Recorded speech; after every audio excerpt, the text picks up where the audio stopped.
Hello everyone, अस्सलाम वालेकुम, welcome to my channel and thank you for watching my video. Viewers, आज के इस टॉपिक में हम डिस्कस करने वाले हैं कि दराज के जो दो मेथड्स हैं उनकी मैनेजमेंट के हवाले से, जैसे कि एक एफबीडी है और एक है एफबीएस, या उसको हम कह सकते हैं एफबीएम। तो ये क्या है, इसके हवाले से हम आज टोटल डिस्कशन करेंगे और आपको समझ आ जाएगी कि आपने फिर कौन सा मेथड चूज़ करना है। सबसे पहले हम बात करते हैं एफबीएस यानी FBM, और इसका मुखफ़फ़ स्टैंड फॉर है फुलफिलमेंट बाय मर्चेंट या फुलफिलमेंट बाय सेलर। ये क्या है जी कि आपने बिज़नेस शुरू करना है दराज के ऊपर, और उसका तरीक़ेकार क्या है कि आप एक प्रोडक्ट ख़रीद के लाएंगे अपने पास, अपने ही एक स्टोर में या अपनी ही एक शॉप में या अपने ही घर में रखेंगे और दराज पे अपने आप को रजिस्टर करवाएंगे। वहाँ पे रजिस्टर हो जाने के बाद आप दराज से पैकिंग खरीदेंगे। पैकिंग खरीदने के बाद, जो कि मैं सारी वीडियो पीछे सिखा चुका हूँ, पैकिंग किस तरह खरीदनी है, ईच एंड एवरीथिंग, अकाउंट किस तरह बनाना है, आप मैं ऊपर प्लेलिस्ट दे देता हूँ आपको। प्लेलिस्ट में जाके आप देख सकते हैं, या मेरे ही आप चैनल ओपन करें और वहाँ पे प्लेलिस्ट में जाएं और दराज के जो कोर्स मैंने पूरा सिखाया उसके अंदर सारी की सारी डिटेल मौजूद है। तो आप किस तरह से उसमें करेंगे कि आपने प्रोडक्ट ले आए, घर में अपना स्टोर बना लिया फिजिकल, और जब ऑर्डर आएगा आपको तो आप अपने ही घर से चीज़ उठा के उसे पैक भी करेंगे, ऑर्डर पिक करके पैक भी करेंगे और उसको पैक करके आप दराज के हब तक पहुंचाएंगे। फिर वहां से आगे उनकी जिम्मेदारी, यानी कि माल को लाना, उसको स्टॉक करके रखना, उसको मेंटेन करना, ऑर्डर ऑनलाइन बुक करना, उसको पैक करना, पैक करके वहां तक डिलीवर करना, ये सारी जिम्मेदारी किसकी है जी? FPF या FBM, यानी कि फुलफिलमेंट बाय मर्चेंट। ये तो हो गया ये, इसमें जिम्मेदारी सारी आपकी है, सिर्फ डिलीवरी की हब से उनके घर तक की, क्लाइंट के घर तक की जिम्मेदारी उनकी है। अब दूसरी जो ऑप्शन है वो है फुलफिलमेंट बाय दराज, FBD। इसमें क्या होगा, इसमें आपकी जिम्मेदारी कितनी है? आपकी जिम्मेदारी सिर्फ इतनी है कि आप एक बार स्टॉक खरीद के लाएंगे और दराज के स्टोर में, जो दराज का वहाँ पे वेयर हाउस है, वहाँ पे जाके रखवा देंगे।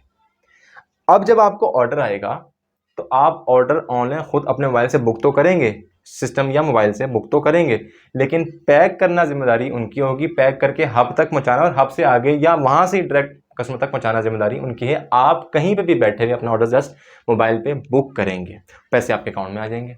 यानी आपकी ना तो मेंटेन करने की जिम्मेदारी रही, ना ही आपकी पैक करने की जिम्मेदारी रही, क्योंकि बाज़ दफ़ा ऐसा होता है कि आप कहीं और होते हैं और आप पैक नहीं कर सकते तो इशू बन जाता है। तो सारी जिम्मेदारी उनकी है, स्टॉक को सेफ रखना, उसको पैक करना, उसको पैक करके पैकिंग भी खुद मैनेज करना और आगे तक पहुँचाना उनकी ज़िम्मेदारी है। लेकिन इसमें क्या इसके आपको ज़िम्मेदारी आपकी क्या है, ये आपके ऊपर क्या एक्स्ट्रा बर्डन पड़ेगा, वो ये जनाब कि एक तो आपको स्टॉक जितनी उनकी रिक्वायरमेंट है उतना ख़रीद के उनके पास रखवाना पड़ेगा और मेंटेन भी रखना पड़ेगा उनके पास। अगर उनकी रिक्वायरमेंट है कि 10 पीस एटलीस्ट होने चाहिए तो आपको 20 पीस पहुंचाने पड़ेंगे वहाँ पे, या अगर 50 पीस की रिक्वायरमेंट है तो आपको 60 70 80 या 100 रखवाने पड़ेंगे, या 100 की रिक्वायरमेंट है तो 100 से कम आप अपने पास आप 5 पीस भी रख के वहाँ सेल कर सकते हो, लेकिन उनके पास कंप्लीट आपने स्टॉक रखवाना ही रखवाना है। और ऐसा भी नहीं हो सकता कि आप अपने पास जो सेलर खुद करता है, FBM जो है, उसमें तो ये होता है ना कि आप तस्वीर उतार के ले आए, ऑर्डर आया तो पिक करके वहाँ से दे दी।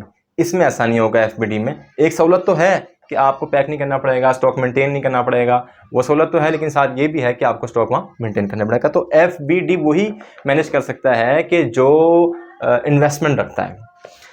और दूसरी बात यह है इसमें कि आपको वहाँ जब ज़ाहिर वेयर हाउस में जब रखवाएंगे तो आपको कुछ चार्जेस पे करने पड़ेंगे। डेफिनेटली आप उनका स्टोर यूज़ कर रहे हैं, उनकी सर्विस यूज़ कर रहे हैं, तो उसके कुछ चार्जेस हैं। वो क्या है कि आपकी प्रोडक्ट जितनी बड़ी होगी, अगर वो साइज़ वाइज बड़ी है तो साइज़ के अकॉर्डिंग, अगर वेट वाइज ज़्यादा है तो वेट के अकॉर्डिंग वो कुछ मिनिमम से चार्जेस हैं जो पर डे के आपसे चार्ज करेंगे, या पर मंथ भी हो सकता है वो आपसे चार्ज करें। तो वो कुछ चार्जेस आपको as a fee, warehouse fee कह लें, रेंट कह लें, वो आपको उनको मंथली देना पड़ेगा।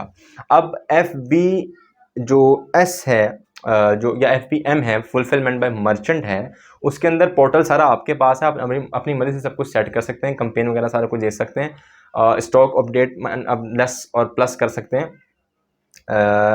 और उसमें आपको पास जो ये रेंट वाली कोई ऑप्शन तो आपकी नहीं होती, आपको कुछ पे नहीं करना पड़ता, आप जस्ट पोर्टल बना के उसी के अंदर सारा कुछ मैनेज कर रहे होते हैं। लेकिन FBD के अंदर आपको आपका जो दराज का अकाउंट बनता है, जो दराज सेंटर का अकाउंट है, उसी के अंदर एक ऑप्शन दी जाती है FBD, fulfilment by the Raspberry option रहती है। उसके अंदर एक पोर्टल है, आप उसे जब खोलते हैं तो फिर आपको वहाँ पे सारा पूरा पैनल मिल जाता है। वो हम जब FBD की बात करेंगे प्रॉपर कि किस तरह से अप्लाई किया जाता है तो वो फिर हम उसको डिस्कस कर लेंगे। तो वो वहाँ पे आपका जो एक पोर्टल है आप उसको वहाँ जाके मैनेज कर रहे होते हैं। तो अगली वीडियो जो मैंने आपको बतानी है, या मैं अगली वीडियो जो बनाने वाला हूँ इसी के ऊपर है कि FBD के लिए आप अप्लाई कैसे कर सकते हैं, उसके चार्जेस कितने कटेंगे, कितने आपको पे करने पड़ेंगे FBD के वाले से, सिर्फ FBD के वाले से टोटल डिटेल में आपको अगली वीडियो में बताने वाला हूँ। अगर आप मेरे वीडियो से अटैच रहेंगे तो आपको ये पता चल जाएगा। तो वीडियो अगर अच्छी लगे तो वीडियो को लाइक करें, चैनल को सब्सक्राइब करें, साथ बेल आइकन को प्रेस करें। मिलते हैं अगले वीडियो में, अपना ख्याल रखिएगा। तब तक के लिए अल्लाह हाफ़िज़।